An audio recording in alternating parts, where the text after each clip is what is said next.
ഇന്നത്തെ ക്ലാസ്സിൽ നിങ്ങൾ പഠിക്കാൻ പോകുന്നത് വേ എ ആണ്. വേയും എയും. വേ എ ബഹുവചന ശബ്ദമാണ്. അത് നമ്മൾ അറിഞ്ഞിരിക്കണം ആദ്യം. വേ എ ബഹുവചനമാണ്. സർവനാമാണ്, പ്രോനൗണാണ്. എന്താണ്? സർവനാമാണ്. വേ എ ചേർത്ത സെൻറ്റൻസ് എഴുതുമ്പോൾ നമ്മൾ എന്ത് ചേർക്കും? ഹേം ചേർത്തിട്ട് എഴുതാവും. ഹേ ചേർക്കത്തില്ല, ഇവിടെ ഒരു കുത്തും കൂടി ഇടും. ഹേ. വേ എ എന്നുള്ളത് ബഹുവചന ശബ്ദമാണ്, പ്രോനൗണാണ്, സർവനാമാണ്, ഹേമാണ് എന്ന് അറിഞ്ഞിരിക്കണം. നമ്മൾ ഇംഗ്ലീഷിൽ ആർ ചേർക്കുന്നതിന് പകരമാണ് ഇവിടെ നമ്മൾ ഹേം ചേർക്കുന്നത്. ഇംഗ്ലീഷിൽ സിംഗുലറിൽ ഈസ് ചേർക്കും, പ്ലൂറലിൽ ആർ ചേർക്കും. അതേപോലെ ഹിന്ദിയിൽ ഈസ് ഹേക്ക് ചേർക്കും, ആർ ഹേമിന് ചേർക്കും. ഇനി സെൻറ്റൻസ് നോക്കിക്കോളൂ. വേ. വേയുടെ മീനിങ് നമുക്ക് ആദ്യം പഠിക്കാം. വേയുടെ മീനിങ് എന്താണ്? എയുടെ മീനിങ് എന്താണ് നമുക്ക് നോക്കാം. വേയുടെ മീനിങ് അവർ. ദൂരെയുള്ള ആൾക്കാരെക്കുറിച്ച് പറയുമ്പോൾ അവർ കളിക്കുന്നു, അവർ പഠിക്കുന്നു എന്നൊക്കെ പറയുമ്പോൾ നമുക്ക് വേ ചേർക്കാം. ഇവർ പഠിക്കുന്നു, ഇവർ കളിക്കുന്നു എന്ന് പറയുമ്പോൾ എ ചേർക്കാം. അതുപോലെ തന്നെ ഇവ.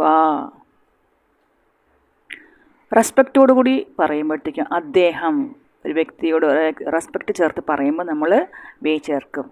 ഇദ്ദേഹം, അദ്ദേഹം, ഇദ്ദേഹം. ഇതെല്ലാം നമുക്ക് വേക്കും ഏക്കും ചേർക്കുന്ന വേർഡ്സുകളാണ്. വേയുടെ മീനിങ് എന്താണ്? അവർ, അവ, അദ്ദേഹം. എയുടെ മീനിങ് എന്താണ്? ഇവർ, ഇവ, ഇദ്ദേഹം. ഇത് ചേർത്തിട്ട് നമുക്കൊരു സെൻറ്റൻസ് പഠിച്ചാലോ? വേ ചേർത്തിട്ട് പറയൂ. വേ അധ്യാപക് ഹൈ.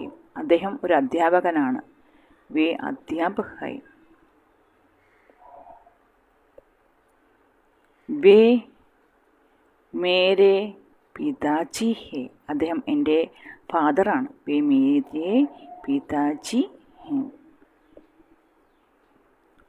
വേ മേരി മാം ഹേ.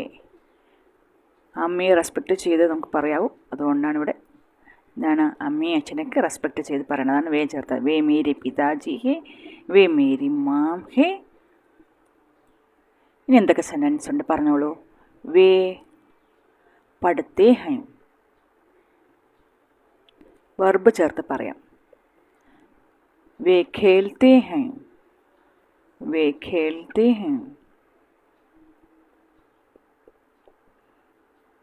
वे जाते हैं.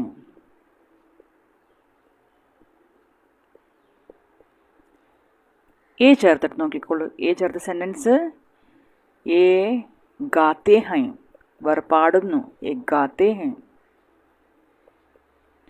എ ചലത്തെ ഹൈ, എ ചലത്തെ ഹൈ.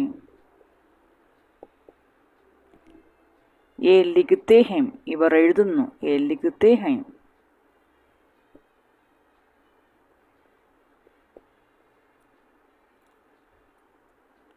ഇനി സ്ത്രീലിംഗ ശബ്ദം വരുമ്പോൾ നമുക്ക് മാറ്റം വരും. വേ പഠിത്തി ഹൈം. അവർ പഠിക്കുന്നു. പെൺകുട്ടികളെ ഉദ്ദേശിച്ച് പറയുകയാണെങ്കിൽ വേ പഠിത്തി ഹൈം, ഏ പഠിത്തി ഹൈം. അങ്ങനെ എഴുതാം. വെർബ് ചേഞ്ച് ചെയ്യും. ഏ പഠിത്തി ഹൈം. വേ ഗാത്തി ഹൈം. അവർ പാടുന്നു. പെൺകുട്ടികളെ ഉദ്ദേശിച്ച് പറയുകയാണെങ്കിൽ ഏ ഗാത്തി ഹൈം, ഏ ഗാത്തി ഹൈം. അപ്പോൾ ഇന്നത്തെ ക്ലാസ്സിൽ നിങ്ങൾ എന്തൊക്കെ പഠിച്ചു? വേയെക്കുറിച്ചും എയെക്കുറിച്ചും പഠിച്ചു അല്ലേ? വേയും എയും ബഹുവചന ശബ്ദമാണ്. ഇത് എഴുതുമ്പോൾ നമ്മൾ ഹേം ചേർത്തിട്ടേ എഴുതാവൂ. ഇതുപോലെ നിങ്ങൾ മാക്സിമം എത്ര സെൻറ്റൻസ് എഴുതാൻ സാധിക്കുമോ അത്രയും സെൻറ്റൻസ് നിങ്ങൾ ഹിന്ദിയിൽ നിങ്ങളുടെ നോട്ട്ബുക്കിൽ എഴുതണം. ഓക്കേ.